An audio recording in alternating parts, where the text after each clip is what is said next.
Claro, es que quería preguntar si era tipo cuestionario o hacerlo, o era lo mismo que hicimos No, la primera vez.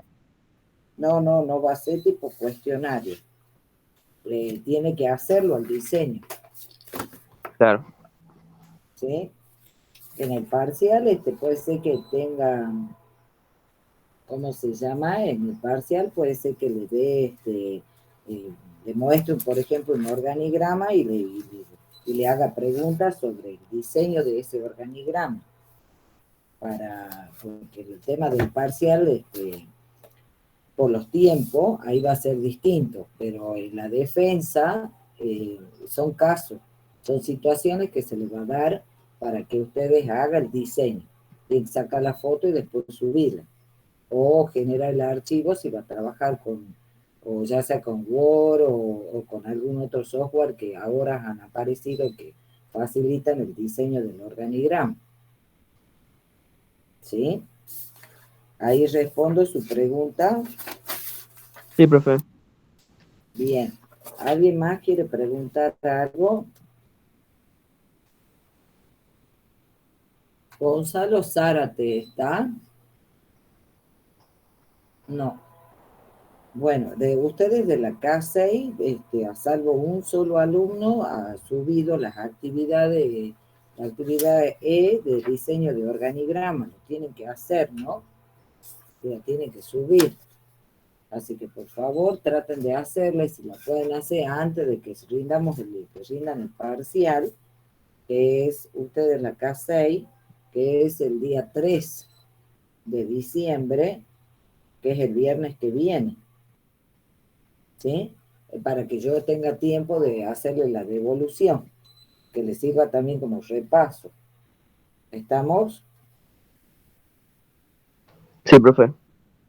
Bien, ¿alguien más quiere preguntar algo, decir algo?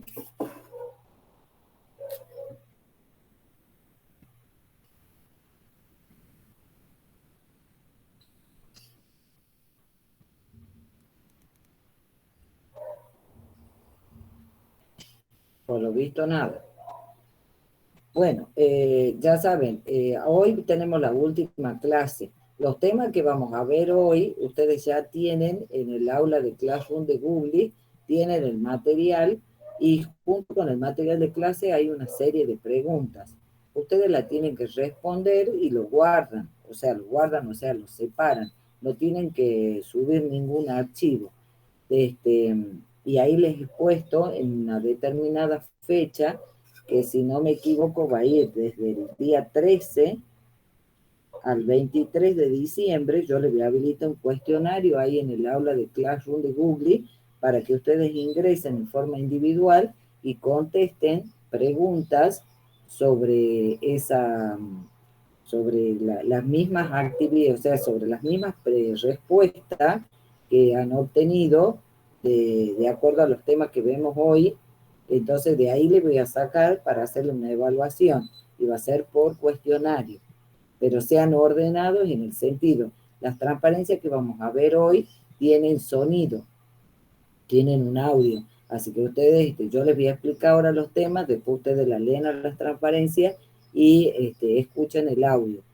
Y de ahí tienen para responder preguntas. No son tantas preguntas, van entre 6 y 7 preguntas, lo sumo, por actividad. Entonces responden y si tienen dudas, por favor, ya saben, preguntan, hacen las consultas que necesiten.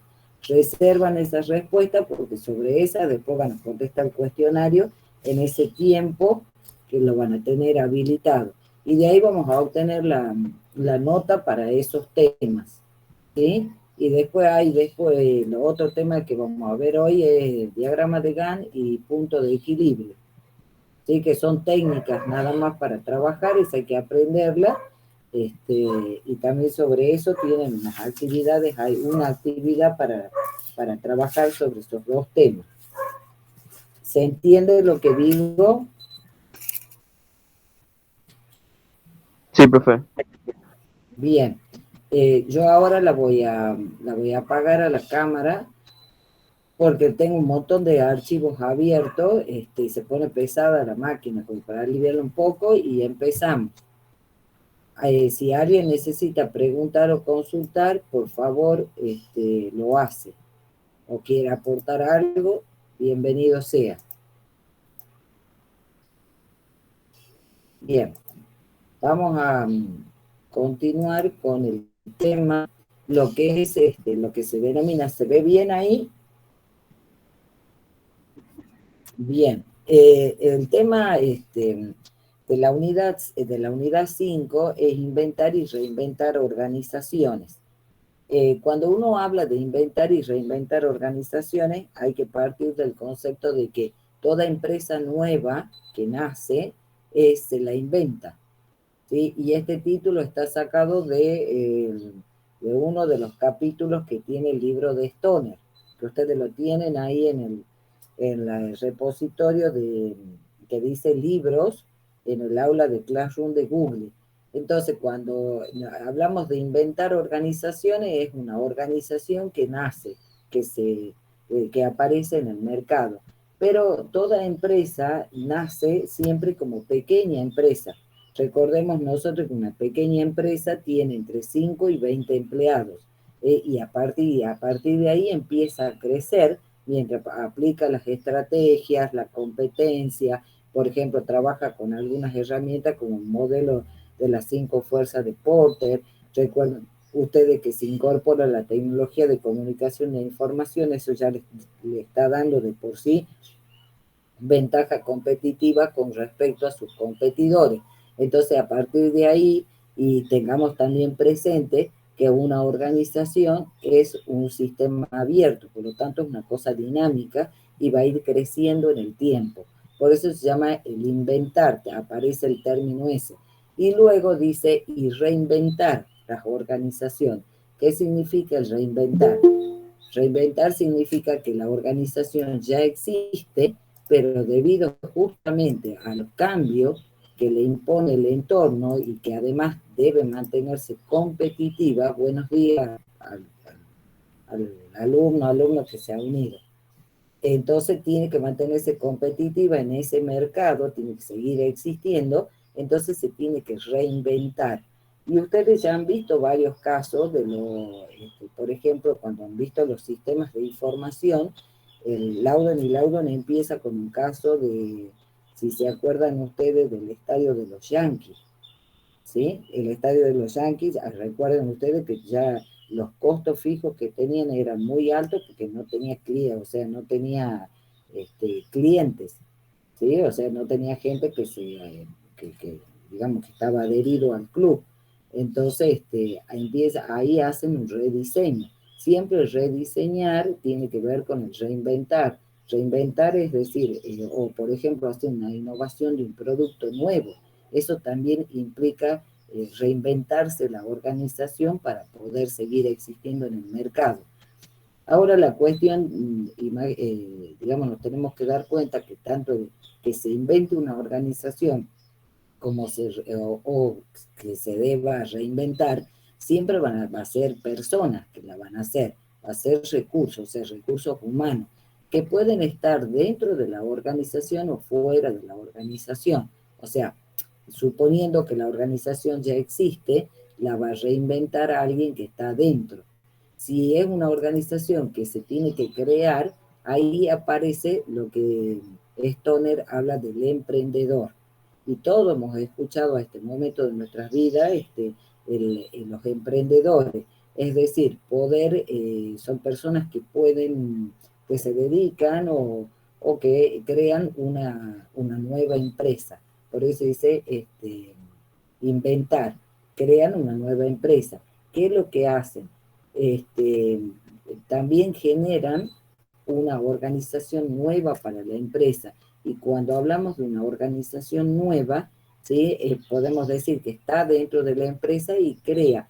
Y nosotros ya conocemos el término de organización, que qué significa, que tengo que organizar, el administrador organiza todos los recursos que tiene. También el emprendedor usa los factores de producción. ¿Cuáles son los factores de producción? Son eh, el capital, el trabajo. Y recuerden que los factores de producción, lo vimos en la definición microeconómica técnica de organización que plantea Loudon y Loudon. Entonces el emprendedor toma ese el capital y el trabajo para crear nuevos bienes, productos o servicios. O sea, está innovando, está haciendo una innovación, puede ser, o crea un nuevo producto. Y lo que tiene el emprendedor, que cada situación, que puede ser una de situaciones problemáticas, podemos hablar en esos términos, no la ve como tal, sino que es como dar la vuelta, o sea, se corre desde esa mirada como una situación problemática y la ve como una oportunidad de cambio. Eso es lo que tiene, y esas oportunidades de cambio siempre las va a estar tomando desde el entorno. Recuerden ustedes que siempre el entorno, ¿sí? Hay una relación de causa-efecto con las organizaciones. Y si está creando una organización, quizás está viendo del entorno, por ejemplo, las tendencias de tecnología, las tendencias en cuanto a las preferencias o gustos de los clientes con respecto a algún producto, un bien o un servicio. Y también lo puede hacer tranquilamente si está dentro de la organización. Y para que el emprendedor tenga éxito, siempre debe tener un plan de negocio.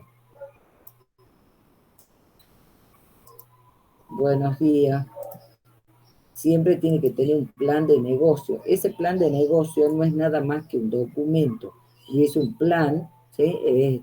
Recuerdan ustedes cuando hemos visto planificación, aparecían los planes de corto tiempo, mediano tiempo y largo plazo. Un plan de negocio es justamente una planificación donde se tiene en cuenta quiénes van a ser los clientes, cuál es el producto, cómo se fabrica, a cuánto, hace toda una estimación de costo, a cuánto cuesta fabricarlo. Recuerda usted, en el costo tenemos los costos totales, los costos fijos, los costos variables. Entonces, él en ese documento que se llama plan de negocio también va a incluir los costos de fabricación, los costos de comercialización, si es necesario el costo de almacenamiento, y cuánto necesita de dinero para poner en funcionamiento ese negocio o esa organización. Y va a tener en cuenta todos los procesos de negocio también que incluye, obviamente, ese negocio. ¿Por qué? Porque puede salir a buscar inversores, ¿sí? O sea, es una propuesta, es un documento donde se dice todo lo que va a hacer, cómo lo va a hacer, cuándo lo va a hacer, cuánto necesita de dinero, cuánto es el tiempo que necesita, digamos, el tiempo necesario para poder, por ejemplo, eh, obtener ganancia, cuánto puede devolver de lo que se invierta o del crédito que solicite. Todo eso le va a asegurar, como dice ahí, el éxito. Y además es importante que ustedes conozcan, que sepan, en nuestro país ahí ya hay una normativa específica sobre el tema del emprendedor. O sea que cualquiera de ustedes que tenga en mente hacer un negocio, bueno, ya tiene las posibilidades, digamos, como para presentarse o buscar los créditos necesarios para que haga un emprendimiento. Pero esto va no un microemprendimiento, sino es poder establecer algún tipo de negocio, ¿sí? Donde pueda también generar eh, puestos de trabajo. ¿Se entiende eso de lo que es el emprendedor? Sí, profe. Bien, cuando este emprendedor está dentro de una organización, porque este puede estar tranquilamente afuera, pero también hace lo mismo cuando está dentro de la organización, es decir, alguien que trabaja dentro de la organización. Entonces, por lo general, el término que recibe es intraemprendedor, porque está desde dentro de la organización, hace justamente, va generando nuevos productos, nuevos servicios, ¿sí? Y eso, ¿qué permite hacer? Permite una expansión de la organización, pero siempre fíjese en que va a ir combinando los recursos existentes. Hace rato hablábamos de los factores de producción. Toda organización tiene factores de producción, que es capital, y trabajo. Entonces, lo que hace el intraemprendedor, combina esos recursos para obtener algo nuevo, por ejemplo, un producto, un nuevo servicio, y de ahí aparece lo que conocemos nosotros como la innovación. Es decir, con cosas que ya tenemos, con conocimientos existentes, se combina de tal manera que se genera una nueva tecnología, un nuevo servicio, un nuevo producto y obviamente un nuevo conocimiento. Además, el intraemprendedor lo que hace, dice que renueva las relaciones de la organización. Cuando decimos que renueva las relaciones, nosotros ya sabemos que relaciones dentro de la organización se refiere a la estructura organizativa. Esa estructura que representa las relaciones entre quién, entre el recurso humano entre sí y el recurso humano y el puesto de trabajo y a su vez el puesto de trabajo con con las personas o con el recurso humano. Al renovar estas relaciones, lo que está haciendo es reinventando la organización, porque además, digamos, trae aparejado esas nuevas relaciones a partir de un producto, un servicio nuevo, por ejemplo, de alguna innovación que se plantee en ese caso. ¿Se entiende? Sí,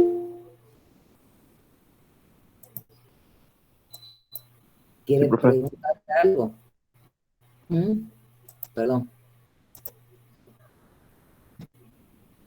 Bueno, sigo.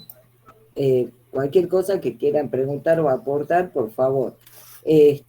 Fíjense en que acá, como son personas, el emprendedor es una persona, pueden ser hasta ustedes mismos. Y además, bueno, cuando le explicaba lo de la normativa, siempre que existe una reglamentación propia para los emprendedores, que podemos ser cualquiera, ¿no? Que se decida lo puede hacer. El stoner estudia, o sea, como son personas, ¿qué es lo que hace? Él mira el espíritu, por eso habla del espíritu emprendedor. ¿Qué es lo que hace ese espíritu emprendedor en una organización? Es decir, la persona fomenta el crecimiento económico, obviamente, hagamos de cuenta que crea una organización nueva, una empresa nueva, un negocio nuevo. ¿Qué es lo que está haciendo? Está fomentando justamente el crecimiento económico. Otra de las cosas, fíjese, aumenta la productividad, o sea que el índice de productividad lo va a aumentar. Y obviamente que por esa combinación que hace de los recursos existentes, que son los factores de producción, de tecnología, de capital y trabajo, impulsa nuevas tecnologías, productos y servicios y renueva la competencia en los mercados. Obviamente, porque como la organización tiene que mantenerse competitiva en esos mercados y además puede crear un nuevo producto, por ejemplo, se genera una nueva tecnología, entonces ese mercado se mueve. Si es un nuevo producto, ¿sí? Y los otros competidores no lo tienen de esa calidad o no es el mismo producto, imagínense lo que llega a suceder ahí. Esta parte de todo este tema está en el libro de Stoner, no se olviden, hay un capítulo específico que habla sobre, ¿cómo se llama? Sobre el espíritu emprendedor. Y después habla de factores personales de un emprendedor, los motivos de fracaso de un emprendedor. Eso ya se lo dejo para que ustedes hagan la lectura correspondiente. ¿Sí? Si alguien después quiere ahondar más en el tema, me avisa y podemos hacer una clase de consulta. Sigo ahora con imagínense esto ya estando creada la organización, tenemos los emprendedores, o sea, hay que reinventar la organización. Todas estas son, digamos, esto es desde la mirada de cambios que hay que hacer en la organización. Y como les decía, toda empresa nace siendo pequeña y a partir de ahí va creciendo, por ejemplo, hasta ser una gran empresa. Nunca una empresa nace siendo grande. Eso también hay que recordar siempre. Entonces, en sus etapas de crecimiento, ¿sí? Hay que usar herramientas de cambio, porque va a ir cambiando, va a ir evolucionando y siempre en en ese correlato de la relación de causa-efecto con el entorno. Y hay entonces, ¿cómo las organizaciones, digamos, van a llevar adelante esos cambios? Pueden ser, digamos, cambios que no se han planificado. Es decir, aparece el cambio y se trabaja sobre ese cambio sin haber planificado antes. Y ustedes recuerden que la primera de las funciones del administrador, cualquiera sea, siempre planifica. Después, ¿qué es lo que hace? Después organiza y así sucesivamente. Entonces, por lo general, las organizaciones tienden a hacer los cambios organizacionales planificados. Y dentro de esos cambios planificados aparece lo que es la reingeniería de negocio. Y vuelvo a repetir, fíjense en acá el término que para ustedes ya los conocen, que es rediseñar. Cuando veíamos los casos esos los casos de estudio del Loudon y Loudon, del capítulo 1, 2 y 3, siempre habla en varios casos, plantea el rediseño. Lo que está haciendo, cuando uno dice rediseñar, está haciendo la reingeniería de negocios. O sea, es reingeniería, se hace reingeniería de negocios, por lo tanto se hace reingeniería en los sistemas de información, porque nosotros ya a esta altura sabemos que los sistemas de información, ¿qué es lo que tienen adentro? ¿Cuál es el software? El software son los procesos de negocio. Entonces, cuando uno va a aplicar esta herramienta de cambio, reingeniería de negocio, por lo general es un cambio organizacional, perdón, planificado. ¿Y qué significa esa reingeniería? Fíjense que es reconsiderar y aparece adelante de la palabra ingeniería, adelante de considerar, adelante de diseñar, ¿Eso qué significa? Que se hace de nuevo, radicalmente sí, de raíz. Es decir, se rediseña, se reconsidera, se hace la reingeniería de nuevo. O sea, la ingeniería que tengo, la elimino, la saco, la borro, ¿sí? Pero no es que yo voy a diseñar, por ejemplo, voy a aplicar la ingeniería sin tener en cuenta toda la experiencia, el conocimiento, la información y los datos que yo ya tengo. En base a todo eso, vuelvo a repetir, experiencia, conocimiento, información y datos, yo a partir de ahí vuelvo a diseñar. Por eso dice, reconsiderar y rediseñar radicalmente significa que es de raíz. ¿Sí? Los procesos. O sea, ¿qué es lo que voy a rediseñar? Reconsiderar justamente procesos. Los hago de nuevo a los procesos. ¿Sí? Pero ¿qué procesos? Recuerden ustedes que lo que nos decía Loudon y Loudon, que una empresa es un conjunto de procesos. ¿Y qué son? Son los procesos de negocio. ¿Estamos en eso? ¿Se entiende? ¿Se acuerdan? Más o Hola, menos, profe, pero sí, ¿cómo? que sí recordamos. Bien, y van entendiendo ahora lo de reingeniería, va quedando más claro. Claro, sí. Bien, ok. Si hay alguna duda, por favor, o alguna cosa que quieran aportar, ustedes pregunten, ¿sí?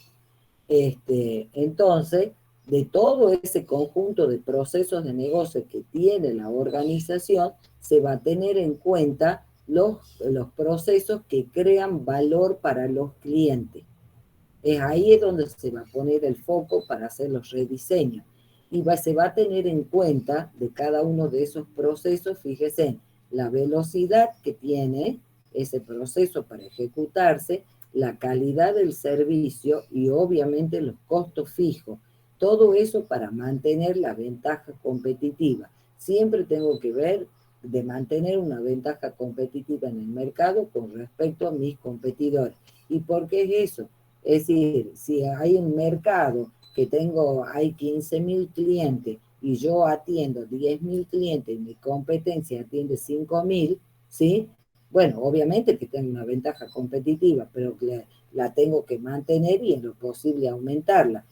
No sé, de 10.000 tengo que pasar a 12.000, le tengo que quitar 2.000 clientes más al otro competidor.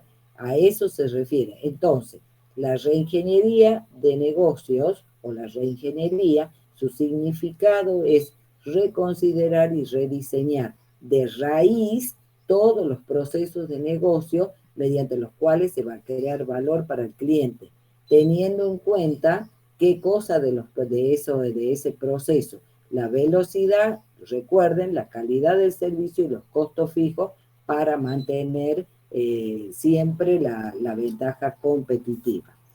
Estamos. Y fíjese en lo que me determina la reingeniería. La reingeniería determina qué debe hacerse, el cómo debe hacerse y dónde debe hacerse. El qué, el cómo y el dónde. Y tengamos en cuenta que rediseñar es justamente reinventar el negocio. Por eso se habla de inventar y reinventar las organizaciones. En realidad estamos haciendo eso. Se rediseña, que es reinventar el negocio, pero a no confundirlo con mejorarlo ni modificarlo, sino es reinventarlo, es volverlo a hacer, es volver a aplicar la ingeniería, volver a aplicar el diseño. ¿Y cuándo vamos a apelar a la reingeniería? Porque estos son herramientas de cambio que las organizaciones lo llevan adelante, lo planifican y lo efectúan, pero su implementación tiene un alto costo. Obviamente que los resultados deben ser muy buenos para poder hacerla, para poder arriesgarlo a hacerla, pero hay que tener en cuenta eso. Y otra cosa, cuando una organización va a tomar y a aplicarle esta herramienta de cambio a la reingeniería, es cuando tenga la necesidad de cambiar todo, como en el caso ese del estadio de los Yankees. ¿Sí? Ya no le quedaba otra, tenía que cambiar todo, si no desaparecía. Entonces, parte de una realidad que es su estado actual, tiene una visión. Fíjese en la visión de la organización, la visión es la mirada en el futuro. Entonces, ese es el estado ideal, el primer estado ideal que trata de llegar una organización. Por eso aplica la reingeniería. Después, en esa visión, va a tener un estado ideal 2 que ahí puede recién empezar a aplicar el mejoramiento continuo, ¿sí? O lo que se denomina la mejora continua, que son los sistemas de mejora continua que permiten mantener una cierta calidad en el tiempo. ¿Se entiende eso? Sí, profe. Bien, por ejemplo, ¿ustedes han escuchado o han visto productos de la empresa 3M? No me suena, la verdad, profe. Hasta Curita tiene placas radiográficas, no sé, tiene un montón de productos que últimamente, bueno, no se los ve mucho acá, por lo menos en Tucumán, pero es una empresa a nivel internacional que tiene, pero de todo, hasta la cinta Scotch 3M. Este, esa empresa ha aplicado la reingeniería, porque como es tanta la cantidad de productos que tiene, ellos la aplicaron. Estuvieron 5 años en el proceso de la reingeniería y mejoró muchísimo las ventas, todas las cosas en las que se enfocaron para hacer la reingeniería. Pero imagínense que, o sea, con eso lo que les quiero decir, que cuando una organización aplica la reingeniería, no es que es una tarea de un día para el otro, es toda una secuencia de pasos que ya la vamos a ver, ¿sí? Que se trabaja sobre determinados procesos, prioritariamente sobre esos procesos que le dan valor al cliente. Y eso, hacer la reingeniería lleva su tiempo, ¿sí? Quizás no 5 años, quizás menos, pero eso es como para que tengan una idea de los tiempos de que lleva aplicar una reingeniería. Y fíjense en lo que hace la reingeniería. Redefine procesos, obviamente, que agregan mayor valor a la empresa, porque al tomar esos procesos que le dan valor al cliente, ¿sí? Mayor valor al cliente, por ende, por efecto, le va a ser mayor valor a la empresa. Y recuerden ustedes los sistemas de información que enlazan a la organización, ¿sí? Hay que llevarse bien con los clientes y llevarse bien con los proveedores. Por eso tengo esos sistemas, ¿sí? Que tienen esos procesos que están muy cerca tanto del cliente como del proveedor. Se repiensa y se rediseña la organización. Se cambian los patrones de las relaciones, obviamente, porque si los procesos cambian, van a cambiar esos patrones de relación. Rediseña o cambia un proceso de negocio, o sea, cuando se lo rediseña, obviamente que va a haber un cambio. Comienza de nuevo, ¿sí? ¿Por qué? Porque llega al punto, tiene que comenzar de nuevo, porque tiene que cambiar todo, y si no, o puede no cambiar nada. Por lo tanto, no va a ser reingeniería, se va a quedar ahí. Y además ordena la empresa siempre, fíjese, la reingeniería la va a ordenar a la empresa alrededor de los procesos, donde el insumo necesario para la reingeniería son los procesos. Recuerden lo que nos decía Laudon y Laudon. Las empresas son un conjunto de procesos. Bien, hagan de cuenta en una montaña de procesos. Bueno, vamos a aplicar reingeniería porque lo tenemos que hacer, porque tenemos, como en el caso de los yanquis, no, ya no tenemos clientes. Bien, pero ¿qué procesos de todo ese conjunto? Porque no le puedo aplicar de entrada a todos, sino voy a tomar a los que están relacionados con el cliente en forma directa y también a los otros que le van agregando valor a los mismos. Busca el por qué se está realizando algo fundamental, ¿sí? Como en el caso de, vuelvo a la cuestión de los yanquis, no tenían clientes. Esa es algo fundamental, y si no tengo clientes, no tengo ingreso de dinero, por lo tanto no puedo cubrir los costos y no puedo seguir existiendo en el mercado. Los cambios en el diseño deben ser radicales. Cuando habla de radicales significa de raíz los cambios, no cambios superficiales. Los resultados siempre que se esperan en una reingeniería deben ser elevados. Si no, no apliquemos tampoco la reingeniería. Y esos cambios van a estar siempre enfocados en procesos. Estamos, ¿no? Sí, profe. Bien.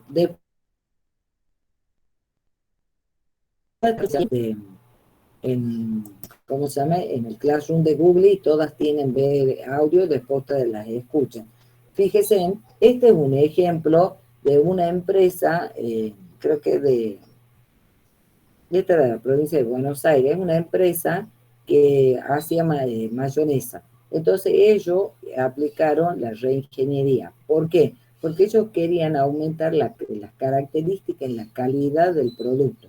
Entonces, ¿qué es lo que hicieron para hacer la reingeniería de negocio? Este era el proceso de producción, lo identificaron a los procesos, ¿sí? Tomaron en este caso el proceso de producción. Hay que describirlo al proceso, ¿sí? Hay que hacer una descripción del proceso. Una de las descripciones del proceso, pues se acuerdan cuando vimos metodología sistémica, empezábamos paso 1, paso 2, paso 3, que ponemos el nombre del proceso, la misión, y empezábamos a poner las actividades, dentro de las actividades las tareas, las entradas, las salidas, la retroalimentación, etcétera.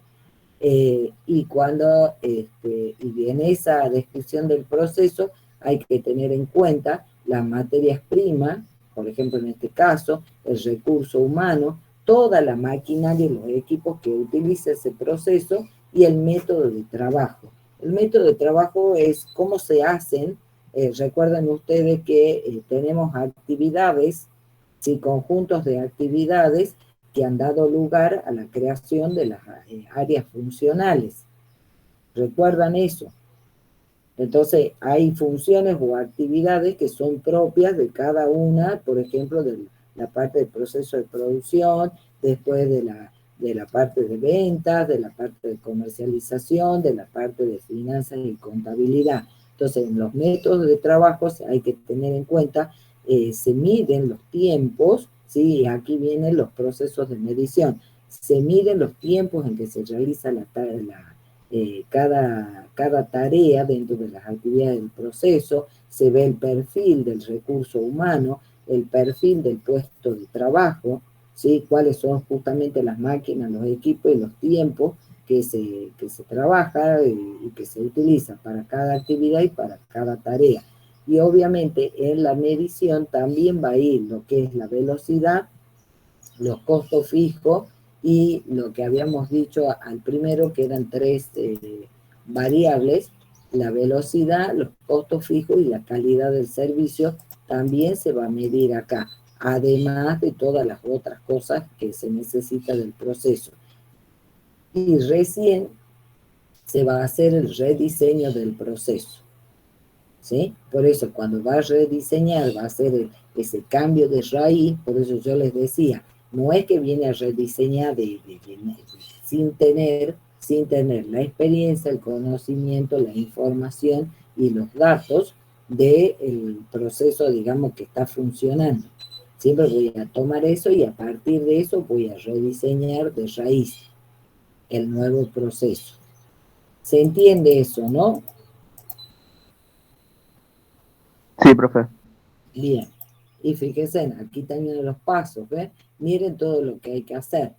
Yo hace rato en el ejemplo este le he puesto ese, o sea, es como decir, bueno, ya cuando la cosa está avanzada, pero fíjense en los pasos que hay que hacer. Hay que desarrollar la visión y los objetivos de los procesos. Nosotros, cuando les decía anteriormente, nosotros de los procesos que le pusimos, la misión, hay que agregar, hay que ver cuál es la visión hacia el futuro y los objetivos. Y por lo tanto, de esos procesos, una vez que tiene la visión y los objetivos, hay que establecer las prioridades y las metas de ese conjunto, como yo les decía hace rato, conjunto de un montón de procesos. Bueno, ¿a cuál de todo eso tengo que ponerle una prioridad? ¿Con cuál voy a empezar a hacer el rediseño o la reingeniería? Y tengo que, aparte, tengo que identificar los procesos que resulta necesario volver a diseñar. Pues entonces, por eso lo tengo que describir, lo tengo que medir, porque puede ser que, por ejemplo, o ayudando con alguna otra herramienta, como por ejemplo un diagrama de actividades, puede ser que el proceso me está diciendo que no es necesario volverlo a diseñar, ¿sí? Aparte la variable de velocidad, de costo, ¿sí? Entonces no es necesario. Quizás otros sí, bueno, ese irá para hacer el rediseño. Hay que identificar todos los procesos que son críticos y que además producen cuello de botella. ¿Recuerdan ustedes en el paso 3, justamente de la metodología sistémica, como les decía hace rato? Poníamos la misión del proceso, las actividades, poníamos dentro de la actividad las tareas, variables de entrada, salida, retroalimentación, ¿sí? Y después decíamos qué cosa. Antes de pasar al paso 4, decíamos hay que establecer la interrelación entre las variables de entrada y salida de los procesos, porque en el paso 3 teníamos los distintos procesos que componen el sistema, y hacer esa interrelación es identificar cuál es el proceso que le da inicio al sistema, cuál es el que le sigue después, o se ejecutarán dos o tres en forma paralela, o serán todos secuenciales. Recuerden ustedes que siempre la salida de un proceso o de un subsistema es entrada para el otro. Entonces, ¿qué va a pasar con este proceso que está esperando la salida del otro? Entonces puede ser que demore mucho o que no demore mucho, y entonces hay situaciones, hay procesos que son críticos, o sea, o hay cosas que son necesarias que se hagan sí o sí, pero todo eso surge de poder hacer el análisis correspondiente, identificando los procesos que hay que diseñar y teniendo en cuenta esos procesos que son críticos. Y por eso, por ejemplo, en el paso 4, nosotros, volviendo a la metodología sistémica, hacíamos qué cosa, diseñábamos o mostrábamos la dinámica del sistema, justamente para ir viendo estas cuestiones. ¿Se entiende eso? Sí, profe. Bien, y después hay que entender, sí, diga. Disculpe, profe, creo que fue el audio mío que rebotó del teléfono. Bien, bien, no hay problema. Entonces, ahí fíjese en el siguiente paso, después que hace una identificación, hay que entender, ¿sí? Cuando dice entender es cuando viene toda la cuestión de la descripción y medir, ¿sí? O sea que estos pasos, fíjese en el identificar procesos, los que son críticos, si producen cuello de botella, si hay que diseñarlo o no, viene de la mano de entender y medir los procesos. Siempre que mido voy a medir variables, ¿sí? Algo. Y después que tengo eso, ¿sí? Tengo que reunir hasta al grupo de trabajo que se va a dedicar a trabajar en la ingeniería, en la reingeniería, y obviamente hay que realizar las secciones de trabajo, las reuniones de trabajo. Y una vez que hago eso, recién se empieza a hacer el diseño y se va elaborando el prototipo del proceso. Y una vez que tengo ya el rediseño de ese proceso, que es un prototipo, fíjese, el prototipo del proceso, voy a hacer la implementación técnica. ¿Estamos? O sea, como ven, también la reingeniería podemos tranquilamente decir que es un proceso, porque todo lo que tiene pasos para poder implementar y qué cosas tengo que ir haciendo por cada paso. ¿Alguna pregunta sobre el tema de la reingeniería?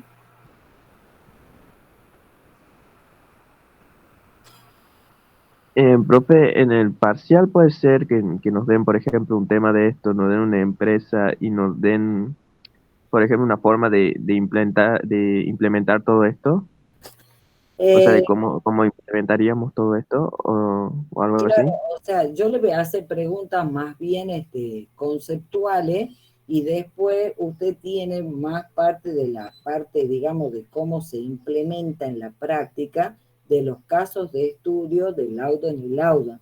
Por lo menos hay en el capítulo 1 y en el capítulo 2 habla de rediseño. Todo lo que habla de Laudan y Laudan de los casos, revíselo, porque cuando habla de rediseño, justamente está aplicando la reingeniería. Y fíjese que lo aplica ya en los casos extremos, cuando tiene que cambiar todo porque no le queda otra, porque si no desaparece como empresa o como organización. O sea, las preguntas van a ser siempre relacionadas a todo el material que ustedes tienen de clase, más lo que hicieron en las actividades y en el tema de reingeniería, tengan en cuenta lo que plantea Laudon y Laudon en las situaciones problemáticas de los casos de estudio. ¿Sí? Respondo ahí su pregunta. Sí, profe, muchas gracias. De nada. Obviamente que después el tema o sea, todo esto mismo, la reingeniería de negocio, se aplica a los sistemas de información, que es la mirada que justamente le está dando Laudon y Laudon. Se aplica a la organización y a la vez, obviamente, a los sistemas de información. Recuerden ustedes que los sistemas de información, los subsistemas son los procesos de negocio que soportan el sistema de información. Entonces siempre se va a estar haciendo reingeniería ahí. ¿Sí? Sí, profe. Ok. ¿Alguien más quiere preguntar algo? Bueno, cualquier cosa me avisan después. Bueno, y aquí viene una cosa que nos había quedado justamente pendiente de la unidad 3, que se llama modelos de la toma de decisión. Nosotros hemos ido viendo justamente con Laudon y Laudon y los sistemas de información está muy relacionado al tipo de toma de decisión. Y esa toma de decisión tiene que ver de acuerdo también eh, al nivel organizacional o el nivel jerárquico, podemos decir nivel organizacional, para que se ubiquen mejor, ¿sí? Tenemos, acuérdense, niveles organizacionales, hay la base, niveles operativos, después teníamos los niveles administrativos y los niveles estratégicos. Y a partir de ahí teníamos 3 tipos de toma de decisiones. ¿Se acuerdan ustedes cuáles eran? ¿Qué me dicen? ¿Puede repetir la pregunta, profe? ¿Cuáles son los tipos de toma de decisiones de acuerdo a los niveles organizacionales? Cuando hemos Yo visto, no personal no lo recuerdo. o sea, los niveles organizacionales son, tomemos la pirámide organizacional para representar los sistemas de información. En la punta de la pirámide es nivel estratégico, ¿sí? En el nivel del medio es el nivel administrativo y en la base de la pirámide es el nivel operativo. Entonces, el tipo de estructura, el tipo de toma de decisión va a depender de los niveles. Y además los tres grandes grupos de los sistemas de información, como el sistema de información brinda información para toma de decisiones, entonces va a estar relacionada justamente con el tipo de ese toma de decisión. Empecemos en el nivel operativo, que es la base, ¿sí?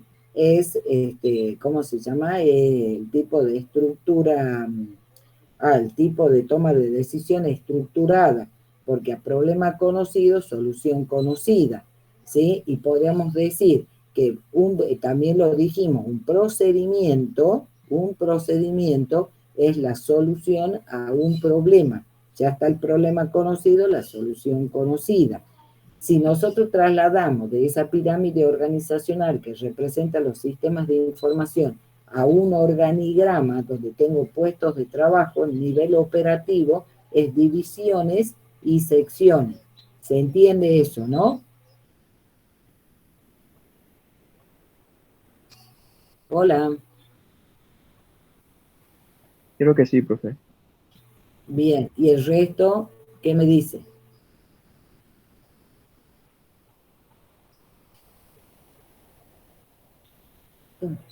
Sí, profe. Bueno, sigo. En el nivel medio, que es el nivel administrativo, ahí tenemos el tipo de toma de decisión semiestructurada. ¿Por qué? Porque tengo problemas conocidos, una parte del problema es conocido, o sea, la solución de una parte de ese problema es conocido y la otra parte no lo es. Entonces eso se llama toma de decisiones semiestructurada, ¿sí? Si nosotros hacemos la relación de la pirámide organizacional para representar sistemas de información, el nivel medio, el nivel administrativo, en el organigrama tipo horizontal vertical de puestos de trabajo, vendría a ser el nivel, ¿cómo se llama? El nivel de departamento y el nivel de, ¿cómo se llama? Y el nivel de las gerencias de área. Y en el nivel estratégico que corresponde en la pirámide, arriba, en la punta, y en el organigrama de puestos de trabajo, en el primer nivel, ahí tenemos el tipo de toma de decisión no estructurada. Es decir, a un problema que se plantea no tengo ninguna solución. Y por eso hay que identificarlos a los sistemas de información, de cuáles son sus características y cuáles son sus funciones, porque justamente están brindando información para estos tres tipos distintos de toma de decisión. ¿Se entiende eso? ¿Qué me dicen? ¿Mm? ¿Cuál sería, profe, en algún ejemplo donde no tenga solución? Y si se fija, los sistemas de información para apoyo a la toma de decisión, por ejemplo,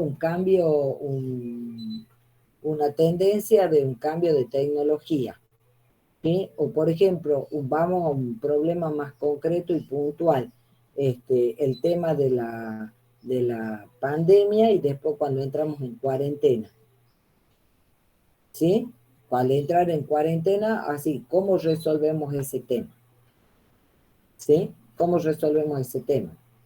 ¿Sí? Entonces hubo que empezar a trabajar y a tomar decisiones y a ver qué hacían los otros países y de acuerdo a esa información y entonces ir resolviendo y haciendo la toma de decisión.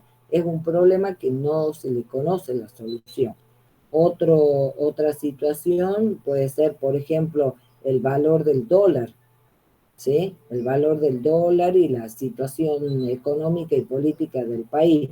Como organización, usted que encima tiene que exportar para afuera.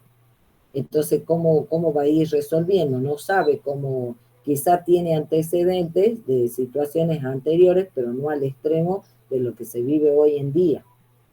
Esas son situaciones que no hay, ¿cómo le voy a decir? No sabe cómo resolverlas, ¿sí? Entonces necesita una cierta información de calidad que le está brindando un determinado tipo de sistema de información, ¿sí? Acuérdense en eso que muestra en el portal y que va tomando, que muestra con gráfica, con tablas de datos y va tomando de distintas fuentes, tanto interna como externa a la organización, como para brindar un panorama de la situación y se pueda llegar a tomar una decisión.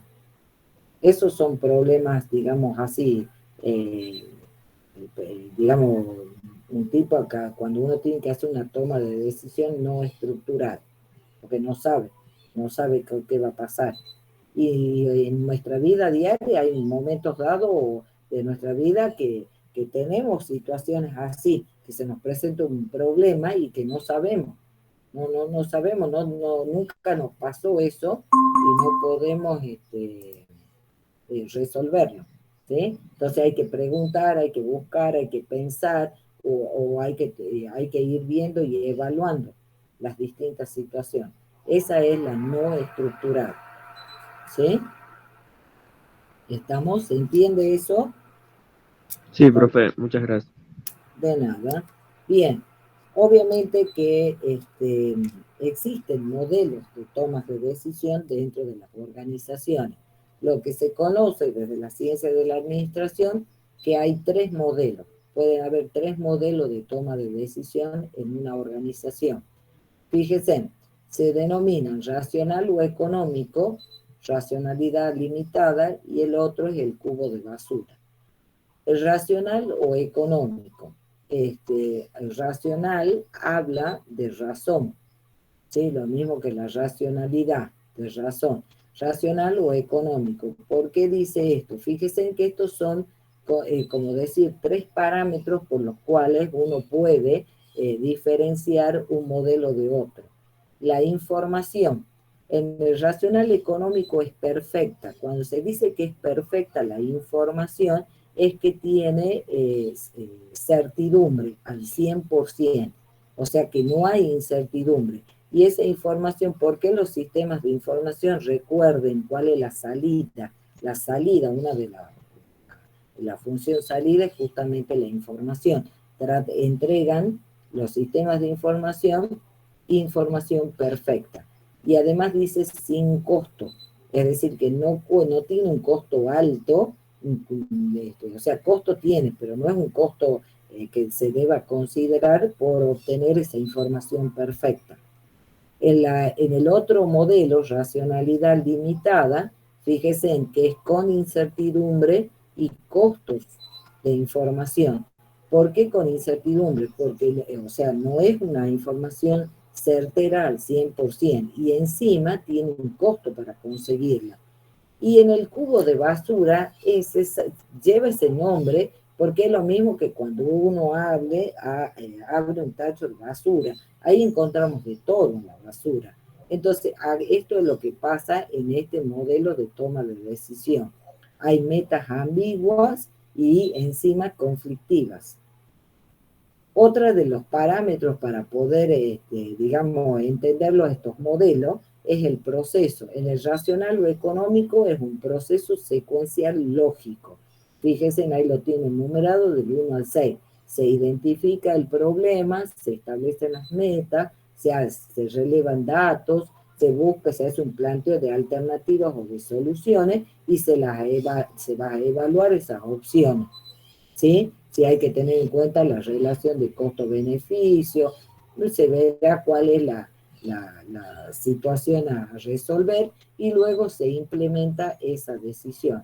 En la racionalidad limitada, el proceso, ¿sí?, es con limitaciones cognitivas. Cuando habla de limitaciones cognitivas, se refiere a que la persona que tiene que tomar la decisión, ya de por sí, al tener una información que tiene incertidumbre, hay cosas que él desconoce. Entonces su capacidad cognitiva, la capacidad cognitiva la tenemos todos, de comprender, de comprensión, de lectura, es decir, todo ese trabajo mental que hacemos, que es el trabajo cognitivo, está limitado, pero está limitado justamente por la información, porque la información no es certera.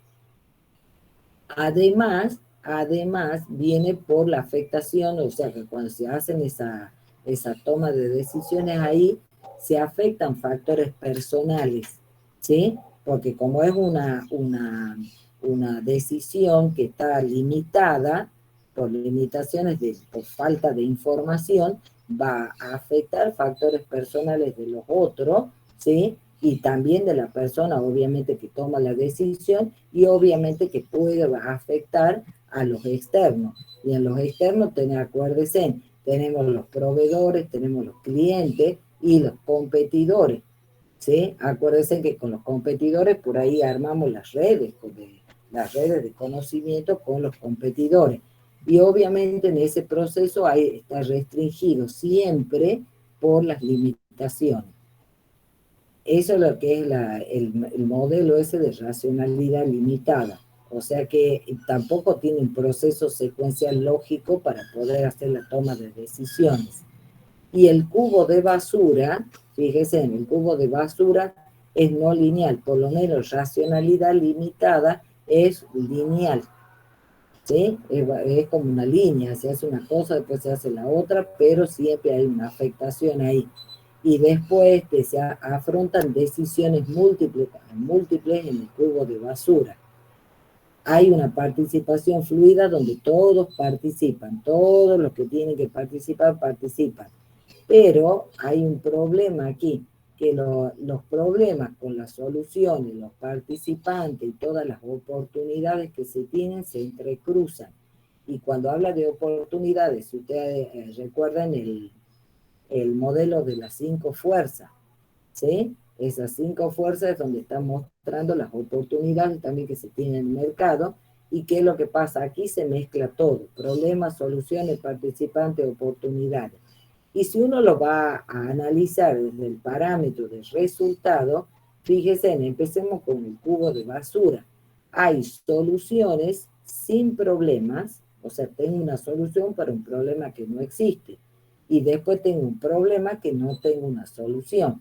Entonces, cuando uno va en una organización y empieza a encontrar este tipo de situaciones, es decir, donde tengo un problema, pero no hay solución, o aparece una solución y no existe, o sea, es como decir, ¿para qué está esta solución si no está el problema? Estamos frente a ese modelo. En cambio, el resultado, fíjese, racionalidad limitada, a pesar de que la información tiene incertidumbre y tiene un cierto costo, los resultados son satisfactorios en la toma de decisiones. Y el racional o económico, fíjese cómo es el resultado, se maximiza su utilidad con racionalidad perfecta. ¿Por qué? Porque la información viene siendo perfecta, tiene un proceso secuencial lógico para hacer la toma de decisiones, entonces el resultado hace su máxima utilidad, ¿sí? Y justamente los sistemas de información están tratando de trabajar bajo este modelo, que la organización trabaje bajo ese modelo racional o económico. Lo mismo se puede dar en una organización que encuentren esto. ¿Cómo se van a dar cuenta referente a qué modelo, por lo menos, diferenciarlo al cubo de basura de estos dos, de este? ¿Sí? ¿Se entiende eso, gente? Sí, profe. Bien. Dentro de esta unidad temática también está el Empowerment y Benchmarking, que ustedes ya lo han visto, también lo hemos visto en la unidad 3, ¿sí? junto con los sistemas de información y Lauden y Lauden. ¿Alguna pregunta? Hasta ahora, ninguna. Bien. Ahora vamos a continuar. Fíjense en que todo esto que hemos visto hasta ahora, todo se debe comunicar, así como para poder tomar una decisión, qué sé yo, dar las órdenes de trabajo, respetando la jerarquía. Todo se debe hacer bajo lo que es la comunicación organizacional. La comunicación organizacional es la que se va a dar entre los distintos miembros de la organización, ¿sí? Justamente porque toda la organización se debe comunicar, se debe hablar.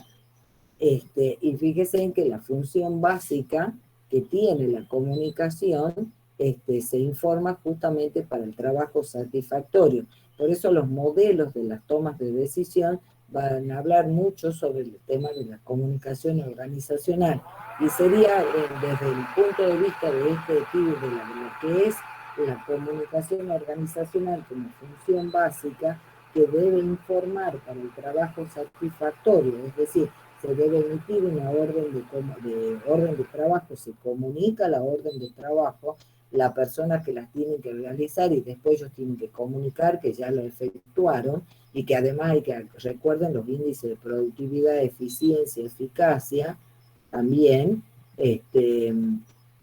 entonces medio que el método es el modelo del cubo de basura, va a ser muy, muy raro que se lo encuentren las organizaciones. Además, hoy en día, por la cuestión también de que las empresas tienen que ser competitivas. Para ser competitiva, eficiencia, eficacia y productividad, ¿sí? Esa es la función básica de la comunicación organizacional. ¿Y qué es la comunicación organizacional? Es la comunicación que se da entre los distintos miembros o los recursos humanos dentro de la organización. Y va a permitir qué cosa, como otras de las funciones de la comunicación, va a controlar el comportamiento de los miembros del recurso humano. ¿En qué sentido va a controlar el comportamiento? Porque va a establecer canales formales de comunicación. Imagínense que se ha tomado una decisión, ¿sí? O se hizo un procedimiento de trabajo, ¿sí? Y hay que comunicarlo. Entonces hay canales formales de comunicación para que toda la gente o los que tengan que estar comunicados lo estén. Además, fomenta la motivación.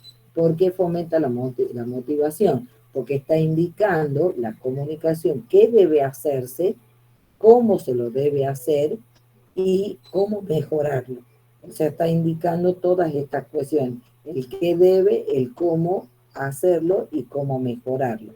Además, la comunicación brinda un modo de expresión emocional. Todos nosotros participamos en grupos. Dentro de la organización tenemos los grupos de trabajo. Ese grupo de trabajo funciona como una fuente de interacción social.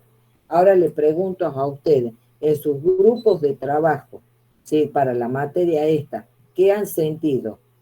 O pueden sentir satisfacción o frustración. Hasta ahora, ¿qué me pueden decir? ¿Cuál de las dos prevalece? Satisfacción, profe. Exactamente, ¿sí?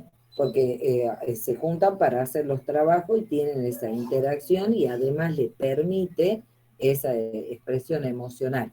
Además, la comunicación otorga seguridad de lo que pasa en el ambiente laboral.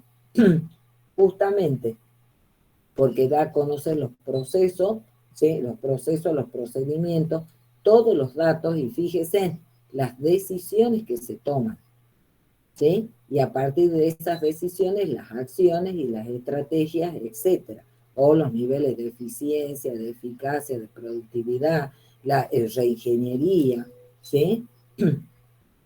Entonces, eso es lo que otorga también seguridad en el ambiente laboral. Y después tenemos otra cosa, o sea, toda comunicación organizacional, que es la que se da dentro de la organización, eso es la base de esa comunicación organizacional, obviamente es la comunicación interpersonal. En cuanto a la comunicación interpersonal es así porque es de una persona a otra. ¿Sí? Yo en este momento tengo una comunicación interpersonal con ustedes. ¿Por qué? Si vemos los elementos de la comunicación, tenemos un emisor o la fuente, que es quien emite el mensaje. ¿Para quién? Para el receptor, que en este caso son ustedes. Cuando ustedes me preguntan, se da la vuelta este, este proceso, porque uno de ustedes es el emisor y yo soy el receptor. Entonces, el emisor es el que emite, es quien emite el mensaje, y lo recibe, ¿quién lo recibe? El receptor. El canal o el medio por el que viaja, el canal o el medio es la forma en que viaja el mensaje que ha emitido el emisor. El mensaje ese que está emitido en este momento, por ejemplo, el canal base es la voz. ¿Estamos? Porque yo estoy hablando. Además hay otro canal que en este caso es Internet, porque sin Internet no podríamos estar viendo las transparencias. ¿Se entiende eso? Sí, profe. Bien, y obviamente como el emisor ha emitido quien emite el mensaje, que lo va a mandar por un canal para que le llegue al receptor, el mensaje es el contenido del mensaje, él dice qué, y cuando dice qué es lo que está diciendo, es un mensaje, pero lo utiliza un código, ¿sí? Por ejemplo, ¿cuál sería el código nuestro en este momento? Es el lenguaje, eh, sí, pero es el lenguaje del idioma castellano, porque tanto el receptor, que son ustedes, como yo el emisor, entendemos ese código. ¿Qué sería, por ejemplo, si yo estuviese utilizando otro código como el lenguaje de señas? ¿Sí? Que utilizan un determinado grupo que son los sordomudos y que, bueno, además todos deberíamos en algún momento aprender para poder a veces entender lo que nos dicen cuando uno los ve, ¿sí? Entonces, si yo le hablase a ustedes con un código distinto, por ejemplo, en este momento con lenguaje de señas, y ustedes no lo conocen, o ustedes lo hablan así y yo no lo conozco, entonces ahí tenemos un problema. Y ahí aparece también lo que se conoce como el ruido, ¿sí? Que ya lo vamos a ver. Y después, obviamente que siempre va a haber una retroalimentación entre el emisor y el receptor. Cuando yo les pregunto a ustedes, ¿han entendido? ¿Tienen algo para aportar? ¿Se entiende eso? Estoy preguntando, estoy haciendo repreguntas, ¿por qué? Porque espero la retroalimentación del receptor, que son ustedes. Y ustedes me dicen, sí, profesora, ¿sí? O usted quiso decir tal y tal cosa, que sería lo correcto que haga el receptor, para que se establezca en forma efectiva este proceso de la comunicación. Cuando el emisor emite el mensaje en un código que dice tal cosa, en un código que entiende el receptor por un determinado canal, que están de acuerdo con el receptor, cuando el receptor recibe el mensaje, debería parafrasearlo. El parafraseo es repetirlo para ver si ha entendido exactamente lo que el emisor le quiso decir. Por eso aparece esto que es la retroalimentación, o en este esquema que es la retroalimentación, ¿sí? Y cuando hablamos de ruido, ¿sí? Puede ser que el ruido esté acá siempre va a aparecer para el lado del receptor, y siempre vamos haciendo, en algún momento vamos a ser emisor y en otro momento vamos a ser receptor. El tema del ruido puede ser porque ahí se plantea una barrera cuando utilizamos códigos distintos para expresar el mensaje. Otro ruido, por ejemplo, si yo tengo hambre, ¿sí? Si yo tengo hambre, mi cuerpo, yo tengo hambre, a mí eso es ruido. Si ustedes tienen hambre, también va a ser lo mismo. Si tenemos sueño, si estamos cansados, cosas que nos pasan como personas, ¿sí? Esos son ruidos que vamos a tener, tanto del emisor como del receptor. Se entiende cuáles son los elementos de la comunicación interpersonal y además este es el proceso gráfico de la comunicación interpersonal. Generalmente se lo grafica así, pero también le he puesto esta para que ustedes vean que el mensaje hay que tener en cuenta el código del mensaje y el canal. Por ejemplo, un mensaje de WhatsApp. El WhatsApp es un canal de comunicación, ¿sí? Un mail es un canal de comunicación. Una llamada telefónica es un canal de comunicación. Un documento escrito, cuando decíamos el plan de negocio, por ejemplo, del emprendedor, el documento escrito, ese es un canal de comunicación. ¿Se entiende eso? Sí, profe. Bien. También hay que tener en cuenta cómo la gente se comunica dentro de la organización, cómo se presenta la comunicación. Fíjense en todo lo que hemos visto de las organizaciones a lo largo de la materia, siempre subyace el tema de la comunicación. Y fíjense en cómo se puede presentar, o cuando tengamos que ver la comunicación en una organización o observarla. Ahora, cuando vayan a hacer el trabajo final integrador, si ustedes observan, va a presentar de una forma formal o informal. ¿Qué significa cuando se presenta formal? ¿Recuerdan ustedes el organigrama que me presenta la estructura organizativa jerárquica? Es decir, en la dependencia jerárquica. Entonces, que son estas líneas negras, y acá me muestra que la presentación de la información va a ser formal, porque se respetan las jerarquías, los don de mando. Es informal cuando, por ejemplo, qué sé yo, pongamos el jefe de departamento de producción va al comedor a almorzar de la empresa y se encuentra con el gerente general y comparten el almuerzo. ¿Por qué es informal? Porque se ha roto la jerarquía. El gerente general y el jefe de departamento de producción. O puede ser que los operarios, ¿sí?, del sector de mantenimiento de la empresa fueron al comedor a tomar la merienda y se encontraron con el gerente de recursos humanos, ¿sí? Entonces ahí se rompe esa jerarquía y ahí se presenta, hay una presentación de la comunicación en forma informal, ¿sí? ¿Se entiende eso? Es formal cuando se respeta el don de mando, la línea de jerarquía. Es informal cuando esa se rompe por distintas situaciones. ¿Estamos? Es más, pueden ir el gerente general con la gente de mantenimiento a jugar un partido de fútbol fuera de la fábrica. Entonces, hay de alguna manera una comunicación ahí también informal. Hay que ver cómo es la dirección del flujo de esa información, de esa comunicación. Puede ser vertical. La vertical puede ser ascendente porque viene de los niveles inferiores hacia los niveles superiores, hacia el nivel superior. Y descendente porque viene del nivel superior hacia los niveles inferiores. Es horizontal o lateral porque se va a dar dentro de los mismos niveles. Acuérdense, de las gerencias de área se van a dar en el segundo nivel entre sí, esa comunicación horizontal o lateral.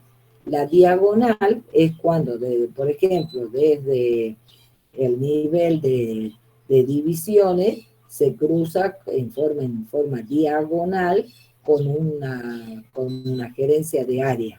¿Se entiende eso? La dirección del flujo de la comunicación organizacional. Sí, profe.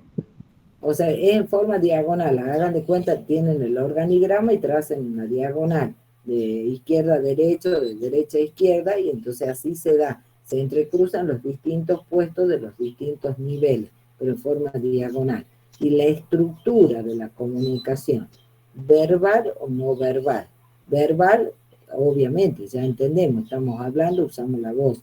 Y la no verbal es todo lo que va por escrito, ¿sí? Que puede ser un gráfico, que puede ser un texto, es todo. Lo no verbal ya sabemos que es todo lo escrito, ¿sí? Y lo verbal es lo que se utiliza la voz.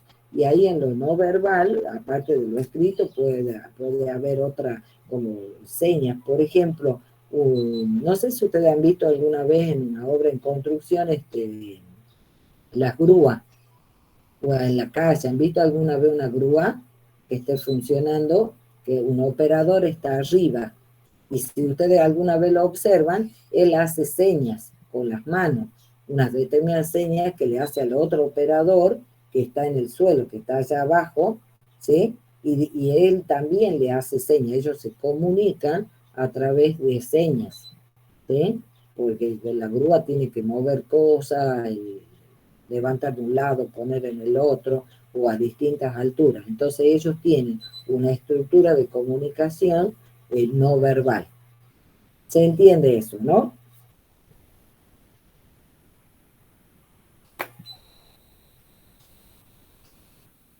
Sí, profe. Bien.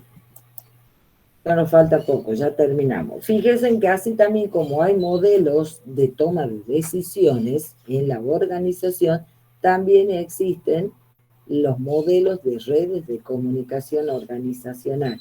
Y también hay 3 modelos. Fíjense en el de cadena, donde el jefe, el CEO, el gerente, el gerente general, el administrador, ¿sí? Cómo se comunica, cómo hace la comunicación organizacional.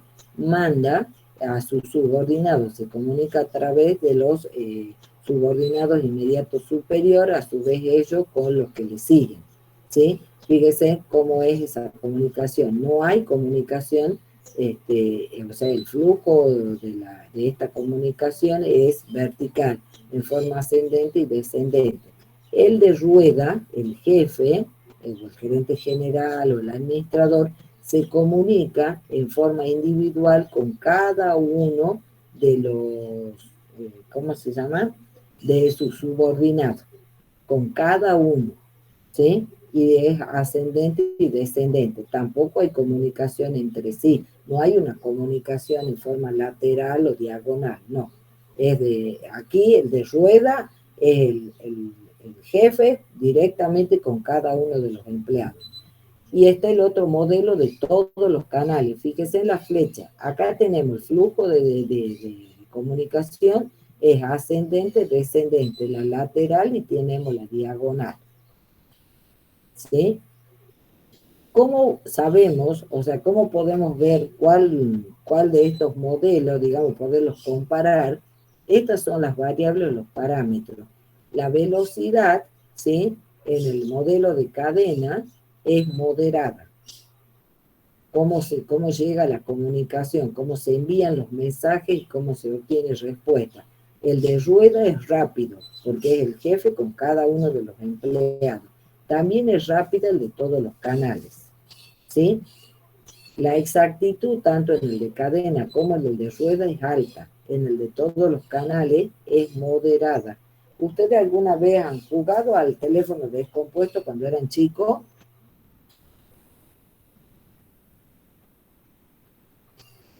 ¿Mm? Tal vez sí, pero con otro nombre, profe, no me suena. Ese cuando se pasaban los mensajes. Era una fila larga y se iban pasando los mensajes. Alguien paraba y empezaba a pasar el Claro, mensaje. sí, sí. Ajá. ¿Y cómo llegaba el mensaje allá al final? Como distorsionado, digamos, por alguna forma de decir, como Exactamente. cambiadas las palabras. Cambiadas las palabras, distorsionado desde el mensaje original, y cuando más somos en la fila era más lindo la distorsión del mensaje. Bien, gracias. Entonces, fíjese, la exactitud del mensaje de todos los canales moderada. En cambio, de cadena y de rueda es alta. ¿Y qué pasa? Fíjense con la variable o el parámetro del liderazgo. Aquí en el de cadena es moderado. ¿Por qué? Porque este señor, el que está en la cabeza visible de la organización, se comunica con su subordinado, ¿sí? Entonces él tiene un liderazgo moderado. En el de rueda, cuando el jefe se comunica directamente con cada uno de sus empleados, el liderazgo que tiene como líder es alto. Y de todos los canales, fíjese, el liderazgo es nulo. ¿Por qué? Porque todo el mundo se comunica con todo el mundo está informado y hay una comunicación permanente. Entonces no se necesita, es como que el liderazgo prácticamente se anula. Veamos con respecto a la satisfacción que se obtiene tanto del recurso humano como de la organización. En el de cadena la satisfacción es moderada. Aquí no hay comunicación entre estos puestos de trabajo. En el de rueda la satisfacción es baja, porque el jefe interactúa directamente con cada uno y no se pueden comunicar, ¿sí?, entre sí los empleados. Aquí debe haber mucha comunicación informal. Bien, eso decir. Y la satisfacción es alta, fíjese en los canales, porque todos están conectados, todos están comunicados, ¿sí? Entonces, estos modelos no son ni buenos ni malos, pero a la hora de poder diferenciarlo uno de otro, tenemos estas variables como para poder hablar sobre o poder decidir alguna cuestión o hacer algún tipo de injerencia. ¿Se entiende?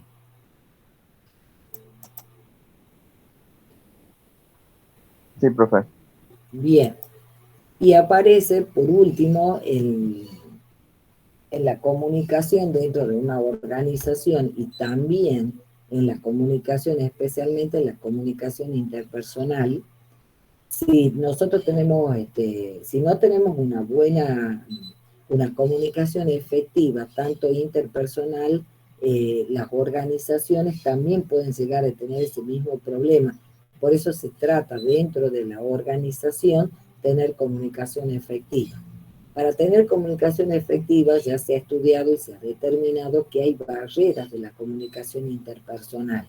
Las barreras son cosas que no permiten esa comunicación efectiva, que se entienda claramente. Eso es a lo que se refiere cuando uno habla de comunicación efectiva.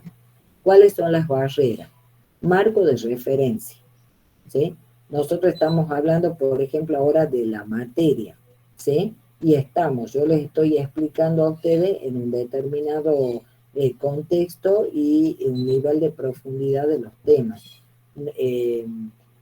Por ejemplo, si yo me pusiese a hablar, de contaminación de agua, y le empiezo a hablar de DBO, QO, pH, temperatura, TDS, CE, usted me va a decir, ¿y eso qué? O sea, nuestro marco referencial ahí cambia, porque me estoy cambiando a otro tema con un cierto nivel de tecnicismo que ustedes lo desconocen.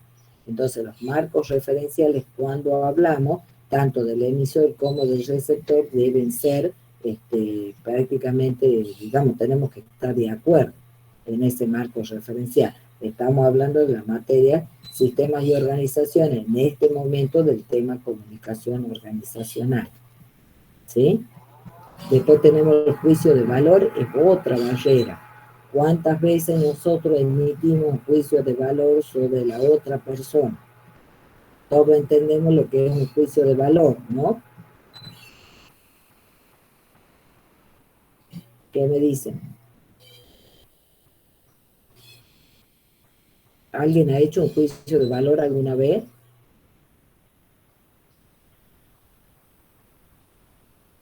Hola.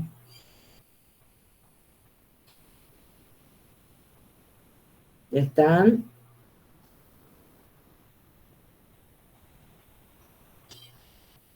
¿Qué me dicen en juicio de valor? El juicio de valor ¿Sería una opinión sobre alguna persona, por ejemplo? exactamente, emitir ¿cómo se llama? Es emitir un juicio basado en emociones con respecto a la otra persona, no un juicio objetivo, ese es el juicio de valor. de alguna manera todo hacemos a veces hasta sin querer esa cuestión. Credibilidad de la fuente.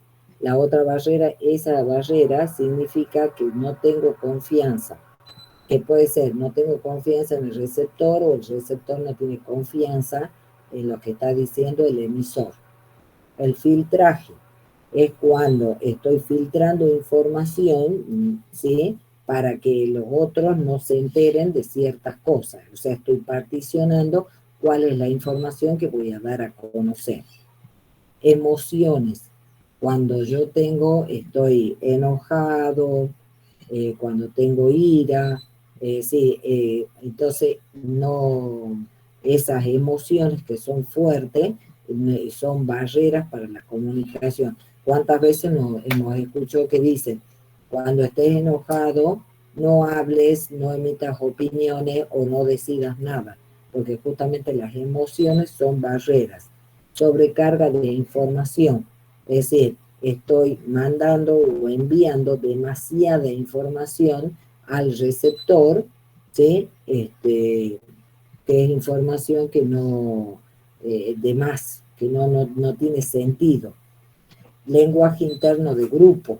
El lenguaje interno de grupo, por ejemplo, ustedes, por su edad, ustedes cuando tienen sus grupos de WhatsApp, ustedes tienen una forma muy particular de escribir. Por ejemplo, las palabras, ustedes la reducen, la sintetizan, por decir de alguna manera. En cambio nosotros, la gente de mi edad, nosotros, ustedes han visto en el WhatsApp, nosotros estamos acostumbrados a escribir todas las palabras completas. Después tienen, por ejemplo, eh, para ir a una fiesta, nosotros decimos antes de la fiesta o después de la fiesta. En cambio, ustedes tienen otro término que utilizan para el antes de la fiesta y el después de la fiesta. ¿Estoy equivocada o no? No, profe. O sea, entonces esos son los lenguajes internos de grupo. Por ejemplo, el lenguaje de señas, para la gente que es sorda-mudo, ellos tienen, ese es su lenguaje interno de grupo. Entonces, eso es una barrera para nosotros que no lo conocemos, ¿sí? Problemas semánticos. Es problema que tiene que ver mucho con el marco referencial. Problema semántico es que cuando yo estoy hablando de un tema con un determinado nivel o una determinada cuestión técnica que ¿cómo se llama? Que ustedes o que el receptor no lo va a comprender. Y a su vez lo mismo se aplica del receptor para el emisor. Y después cuando hay la barrera esta de la diferencia cultural o estatus. Nosotros, o sea, ustedes ya son alumnos universitarios que están en primer año. Yo también pertenezco a la universidad, soy docente universitario. Nosotros hemos hecho ciertos niveles, o sea, para llegar a la universidad hemos pasado ciertos niveles educativos. ¿Sí? Hemos empezado en el jardín y después hemos ido a la primaria, después hemos ido a la secundaria. Yo ya pasé por la universidad y ustedes ya han llegado a la universidad y obviamente ya están ahí y la van a pasar. Y nos encontramos con personas, ¿sí? Con receptores o a veces con emisores que no tienen nuestro mismo bagaje de conocimientos o de cultura o de educación. Entonces, nosotros tenemos que darnos cuenta de eso. Entonces, como nosotros tenemos más nivel educativo, o a veces podemos decir, o un poquito más de cultura, un poquito más de estatus, tenemos que saber que el quedarnos en nuestra posición, ¿sí? Porque yo tengo más o porque entiendo más, eso es una barrera de comunicación, no me voy a poder comunicar con el otro. La escucha selectiva. Escucho lo que quiero. De todo lo que me dicen, escucho lo que quiero. Y entonces, generalmente ese es para el receptor. ¿Sí? Cuando nos toca el receptor, a veces escuchamos solamente lo que queremos, por un motivo u otro. Presiones de tiempo. Cuando nos damos una tarea o les doy una tarea, o en la organización le dan una orden de trabajo y le dicen era para ayer. Es decir, no, no puede ser para ayer, pero sí, me las da hoy, no, era para ayer. Entonces hay que correr contra el tiempo. Y está la otra barrera que es la conducta proxémica. ¿A qué se refiere la conducta proxémica? Todos los seres humanos, todos, absolutamente todos, en todo el planeta Tierra, nosotros tenemos alrededor, podríamos decir, de 50 centímetros a la redonda, que es mi espacio físico. ¿Está? Ustedes también lo tienen, es su espacio. Yo no puedo invadir ese espacio personal de ningún alumno ni alumna, mientras, y no solamente de alumnos, alumnas, de mis colegas, de la persona que sea, si esa persona no me lo permite. O sea, siempre tenemos que respetar ese espacio. ¿Y por qué se habla de estas conductas en la organización? Porque hay gente que invade ese espacio y por lo tanto es una barrera de comunicación. Si yo invado el espacio ese de los 50 centímetros de la otra persona, ¿cómo se va a sentir la otra persona? Ni siquiera me puede escuchar, ni nada, porque se siente invadida. Hay algunos autores que dicen que hay hasta 1 metro. Algunos dicen que son 50 centímetros o 1 metro, ¿sí? Pero yo digo 50 centímetros porque he leído 2 o 3 autores y coinciden que son 50 centímetros y hay otros que dicen que es 1 metro. Pero es ese espacio privado de cada uno, que nadie se debe dejar invadir bajo ningún concepto ese espacio, ¿sí? Gracias a Dios, así como se encontraron las barreras de la comunicación interpersonal, tenemos las mejoras comunicacionales. Entonces, para cada una de las barreras que vimos anteriormente, podemos aplicarle mejoras que son estas. Seguimiento, ¿sí? Regular el flujo de la información cuando hay mucha información o cuando se está haciendo filtraje. La retroalimentación, por ejemplo, fíjese en un marco de referencia o cuando hay ¿cómo se llama?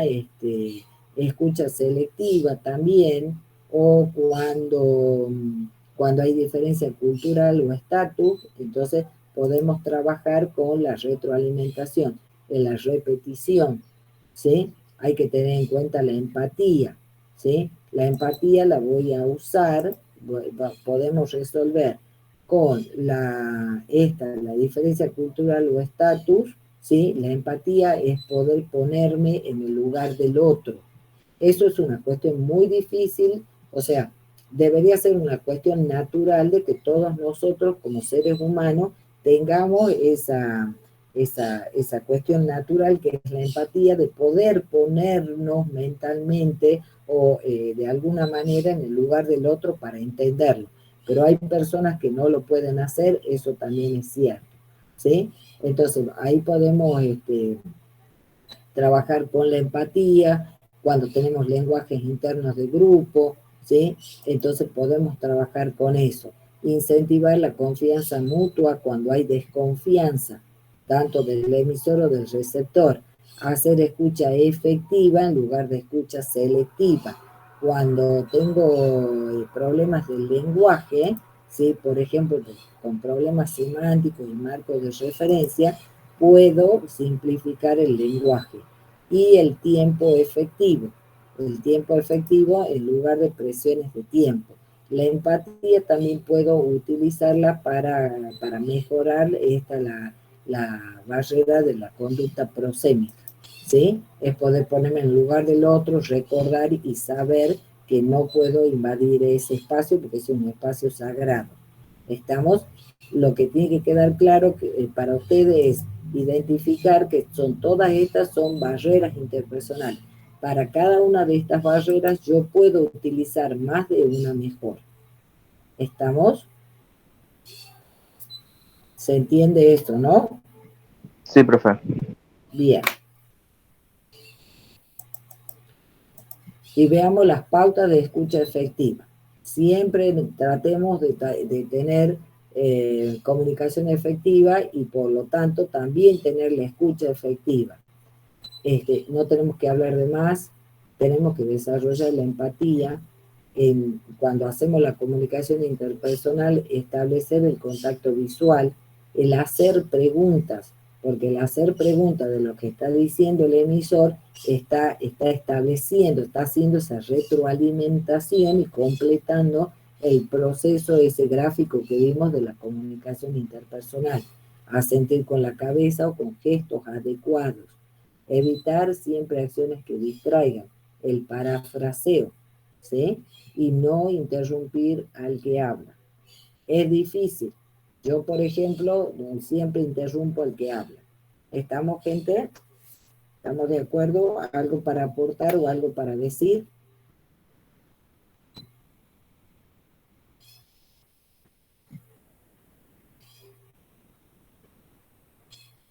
¿Qué me dicen?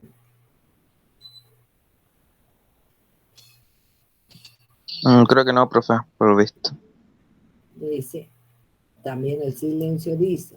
Bueno, quedaría, esto ya es de la unidad 2, de la unidad 3, el diagrama de Gantt. El diagrama de Gantt, ¿sí? Es una herramienta gráfica, ¿sí? Que se la utiliza para cuando uno tiene que llevar adelante. ¿Se acuerdan cuando vimos en el capítulo 3 de Loudon y Loudon el desarrollo, el proceso de desarrollo de un sistema de información? Que son cómo hacemos un sistema de información, que era el análisis, ¿se acuerdan? El diseño, la programación, la prueba, la conversión, el mantenimiento. Esas son actividades del proceso de desarrollo de un sistema de información. Entonces eso es un proyecto, lo que se habla de proyectos informáticos. Entonces, ¿cómo vamos a saber nosotros? Porque nosotros tenemos que planificar. Entonces, el diagrama de Gantt me sirve para poder planificar, es como una herramienta gráfica, graficar cuáles son las actividades o las tareas y los tiempos, digamos, en que me va a insumir realizar esas tareas. Fíjense acá, esta es una empresa que tenía que hacer la elaboración de los manuales de procedimiento. ¿Se acuerdan nosotros que tenemos el proceso, el procedimiento, y después para cada proceso hay que tener su procedimiento? Bueno, aquí faltaba armarlo al manual de procedimiento. Fíjense, entonces, el tema que esta empresa no tenía ni los procedimientos, o sea, no estaban los procedimientos ni los proyectos, entonces había que hacerlo.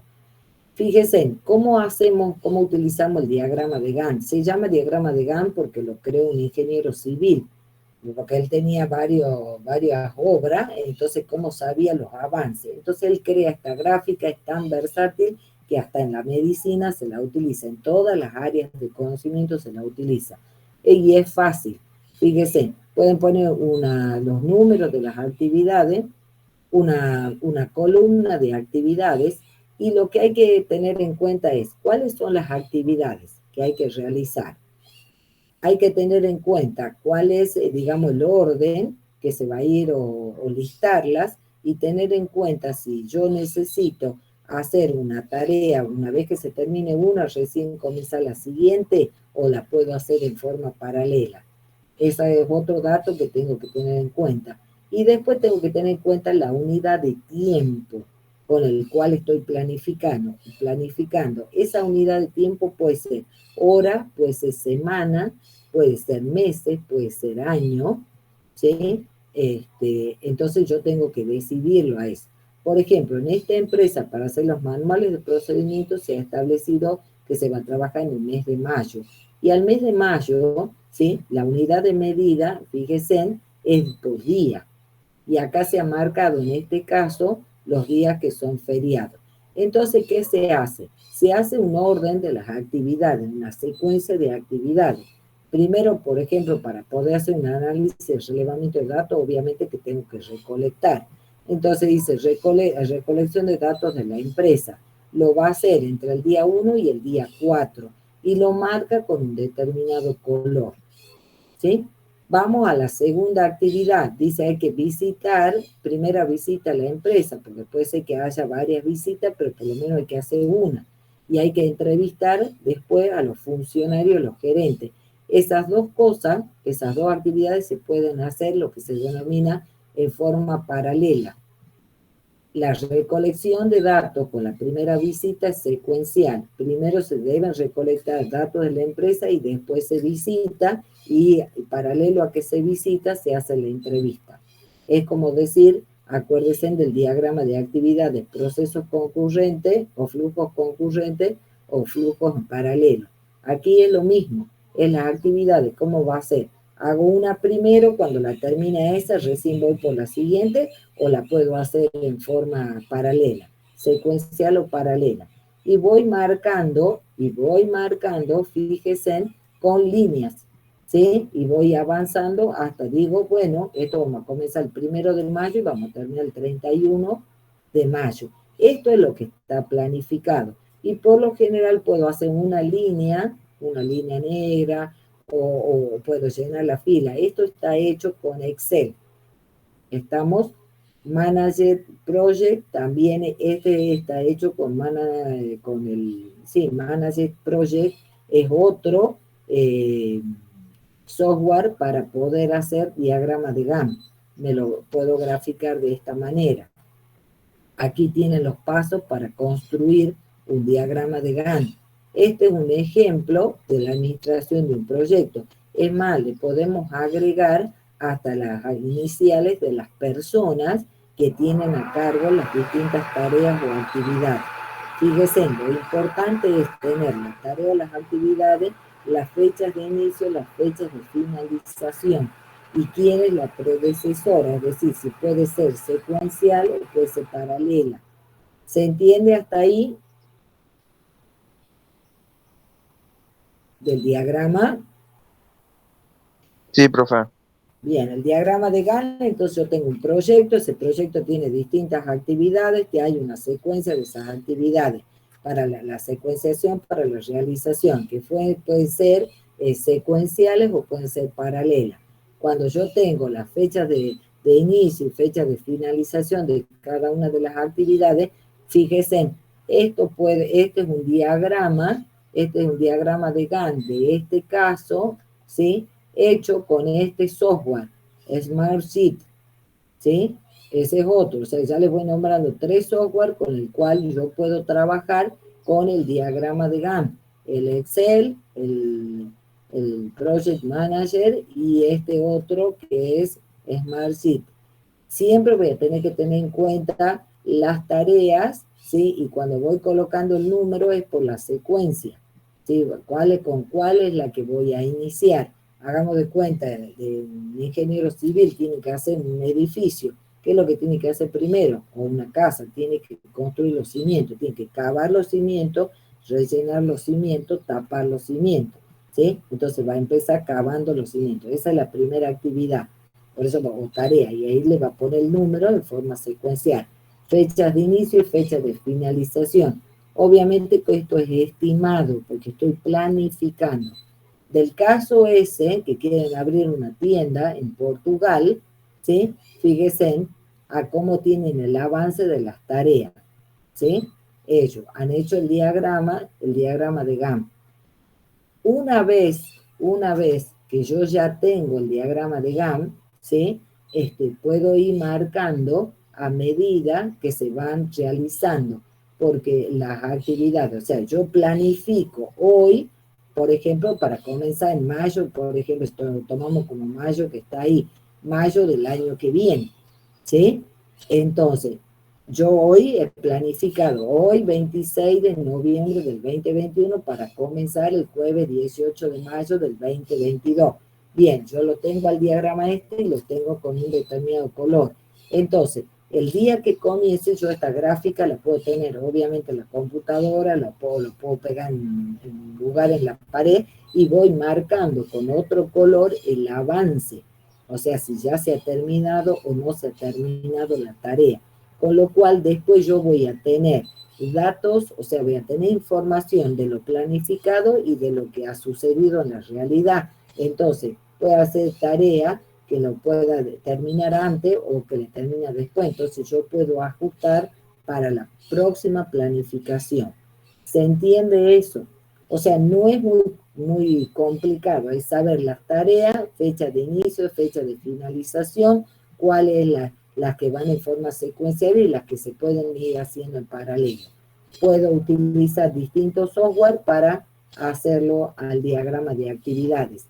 Y lo importante es, después lean esta parte para que vean, para que aprendan a hacer el análisis de la información que me desprende. Ahí lo tenemos al gráfico. Bien, pero ¿qué significa esa información? O pueden tomarlo a este también, que está hecho en Excel. ¿Qué significa esto? ¿Cómo va a ser el avance? Este está la planificación nada más, no tengo los datos reales. En cambio, fíjense, en este sí, en este acá se ha ido marcando cómo se ha completado, cómo se ha ido completando, ¿sí? Y acá hay cosas que se hicieron y hay cosas que no se hicieron, y por ejemplo aquí se completó solamente un 25%, que puede ser en porcentaje, o se puede decir se cumplió, no se cumplió, falta. ¿Se entiende eso? Sí, profe. Bien, entonces bueno, este material lo tienen también Profe, en el sí, diagrama del Gantt había algo que se conocía como camino crítico, puede ser, o no sé si con otro nombre, que era como el camino no, más corto. no, lo que pasa es que el camino crítico es otro tipo de gráfico. El camino crítico es otro tipo de gráfico, también trabaja con las actividades y también trabaja con los tiempos, pero va viendo el circuito de cómo la va a hacer. Ya intervienen otras cuestiones distintas a esta que tenemos en el diagrama de Gantt, porque acá lo único que tenemos en cuenta es la tarea y el tiempo, y le podemos agregar quién es el responsable de la tarea. Y en el camino crítico vos estás viendo las opciones que vos tenés. ¿Sí? Claro. Acá, no sé si me explico. Sí, sí, en este solo podemos ver las tareas que podemos hacer en simultáneo para hacer más Bien, rápido el claro. trabajo, por así decirlo, y más organizado. Exactamente, o sea, en simultáneo que es en paralelo y las secuenciales. Por ejemplo, acá, fíjese, abrir nueva cuenta en Spotify, ¿sí? Aquí se supone que se abre la cuenta, nada más.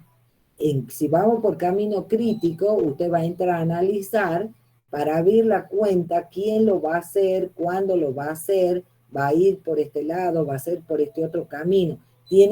Ahí se abren las decisiones, los posibles caminos de decisión. Entonces va a entrar a ver los caminos críticos para poder realizar esa tarea. Aquí no, aquí la listamos, decimos, tardan el tiempo de ejecución de este proyecto para ejecutar todas estas tareas es desde acá hasta acá.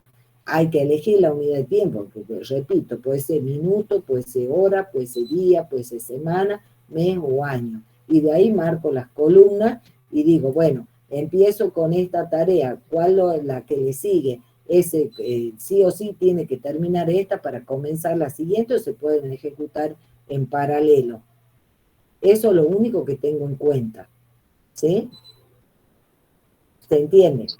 Sí, profe, muchas gracias. No, por favor, gracias a usted. Y después nos quedaba de la unidad 3 esta cuestión del punto de equilibrio. ¿Se acuerda cuando hemos visto, más que de la unidad 3, de la unidad 2? ¿Se acuerdan cuando hemos visto la teoría de costo y que decíamos que teníamos que ver la cuestión de costo también porque había un cono de pérdidas y un cono de ganancia? Bueno, ¿y cuándo y cómo vamos a saber cuánto voy a producir? ¿Qué cantidades voy a producir? Que era el Q sub 0 y cuánto, y por lo tanto, de lo que esa misma cantidad que produzco es la cantidad que voy a vender. Bueno, a eso hay que calcular y se llama lo que es el punto de equilibrio. ¿Sí? O sea, si yo voy a vender empanada Yo digo, bueno, a ver, en enero me voy a dedicar a vender empanadas. Bueno, ¿cuántas empanadas voy a producir yo para ver? ¿Cuántas empanadas voy a vender para cubrir por lo menos los costos que tengo? ¿Sí? Entonces, tengo que calcular ese valor del punto de equilibrio, que es un punto de actividad donde los ingresos totales, que son las ventas, son iguales a los costos totales. Gráficamente ustedes lo tienen ahí. Los costos, esto representa el eje de las X, las unidades, y el eje de las Y, los pesos. ¿Sí?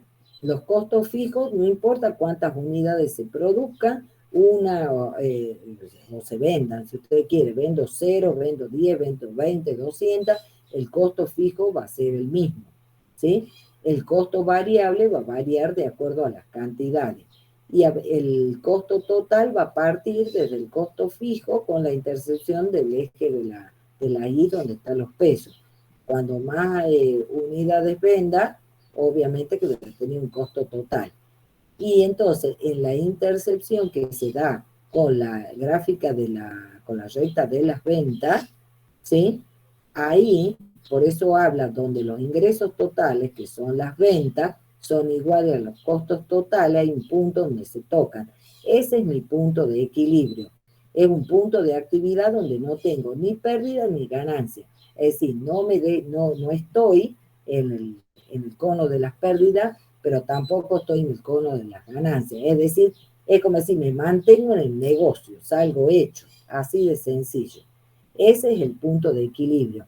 Una cosa es hallarlo al punto de equilibrio, encontrarlo a ese valor, ¿sí?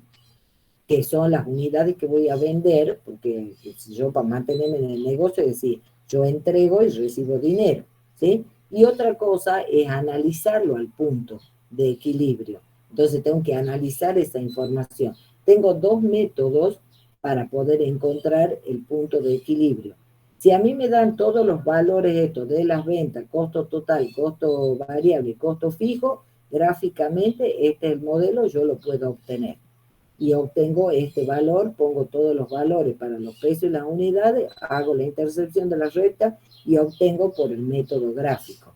El otro método es el método analítico, ¿sí? Que tengo que siempre hallar y analizar. Obviamente que aquí lo hallo y después el valor que obtengo también lo tengo que analizar, ¿no? Y después cuando hablamos del método analítico, tengo que seguir esta serie de pasos y utilizar esta ecuación para encontrar el punto de equilibrio. Fíjense, hay que definir primero los costos, ¿sí? Los costos que necesito para poder hacer el punto de equilibrio. Tengo que clasificar los costos y los tengo que calcular. Tengo que calcular el costo variable unitario. Acá tengo el costo variable total. Si se quiere todas las unidades, bueno, eso lo tengo que dividir en ciertas unidades para poder sacar el unitario. Y tengo que aplicar la fórmula, que es una ecuación del punto de equilibrio. De ahí, una vez que lo obtengo, voy a comprobar los resultados. Voy a reemplazar en la ecuación y si me da 0 y 0, está comprobado. Una vez que lo hallé, lo tengo que analizar. Acá dice cómo lo tengo que analizar. En este material que ustedes lo tienen disponible, tienen desarrollado todo el ejemplo. Tienen este ejemplo y tienen la respuesta por el método analítico, ¿sí? Ahí lo tienen completito, todo hasta acá. Este es con método analítico. Después tienen otro ejemplo, fíjense, y tienen para trabajar. Y acá lo siguen al ejemplo y trabajan con el método analítico y con el método gráfico. ¿Sí? Estamos. No sé, bueno, la gráfica está ahí. Sí, profe. ¿Sí? Entonces, ahí trabajamos, ahí tienen el ejemplo de los dos métodos. ¿Sí? Ahí estamos. En el apunte ustedes van a ver este punto, ¿sí? Si se animan a resolverlo, lo resuelven. Bien, esos son tanto el diagrama de Gantt como el punto de equilibrio son temas. Este es el punto de equilibrio del tema de que continúa el tema del costo de la unidad 2. Y el diagrama de Gantt es de la unidad 3. Ahora, no van a, no, ustedes han visto que no entra ¿cómo se llama? Al parcial. Yo ya le mando todos los temas que vamos a tomar en el parcial. Estos temas que hemos visto hoy tienen su actividad. Tienen 3 actividades. Yo les digo qué van a hacer. Esta es la tarea F, que es de las herramientas de cambio. Ustedes van a leer las transparencias, van a escuchar el audio, y ahí tienen la bibliografía, el libro de Stone, que también le dije dónde lo tienen. Ustedes van a responder las preguntas. Las mantienen en reserva hasta que en la fecha del 13 al 23 yo les habilito un cuestionario y ustedes van a responder sobre las respuestas de estas preguntas. ¿Sí? Lo mismo va a pasar con la G, y eso el cuestionario les va a devolver una nota, y esa la vamos a poner como la segunda parte del segundo parcial. Este es con respecto a comunicación organizacional. Tienen todo esto que hemos visto, también está en el libro de Kuhn, que lo tienen ahí en la bibliografía del Classroom de Google, ¿sí? Responden las preguntas y la reservan para responder el cuestionario. Y esta, la actividad I, que sería la última, que habla del diagrama de Gantt y el punto de equilibrio. ¿Sí? En total son 5 preguntas nada más. ¿Estamos? Sí, profe. Bien, entonces ahí yo les voy a preparar un solo cuestionario para esa, y le voy a dejar abierto para que ustedes puedan contestarlo tranquilamente, ¿sí? Entonces, los temas que hemos visto hoy van a responder un cuestionario. Respondan ustedes, hagan su borrador de respuesta, me consultan las veces que necesiten, ninguna pregunta está de más, no entren ustedes a evaluarse si la pregunta es pertinente, no pertinente, o alguno dice, pero es una pregunta tonta. Ustedes no saben si es tonta o no. O sea, ustedes sienten que necesitan hacerla o les genera duda, por favor pregunten. Lo pueden preguntar por el grupo de WhatsApp, y si es necesario, acordamos y vemos un horario para hacerlo por mí. ¿Estamos? Y nos estaríamos viendo para la clase que viene. En el horario de clase rendimos el segundo parcial, ya tienen los temas. También en el Classroom de Google les puse para que lo lean por si necesitan, y además deberían hacer una lectura del protocolo de cómo vamos a rendir el parcial. Es lo mismo que del primero, pero tengamos en cuenta que la cámara debe mostrar más o menos el espacio de trabajo, no que solamente los muestre a ustedes y no se vea o se retira un poquito la cámara, no sé. Bueno, ustedes lo lean y lo ven. El documento que tienen que tener a mano, porque hay que hacer registro fotográfico. ¿Sí? ¿Estamos? Sí, profe. Bien. Quedo a disposición de consulta si necesitan, y que tengan un buen día. Profe, nos vemos. Nos vemos, que estén bien, hasta luego.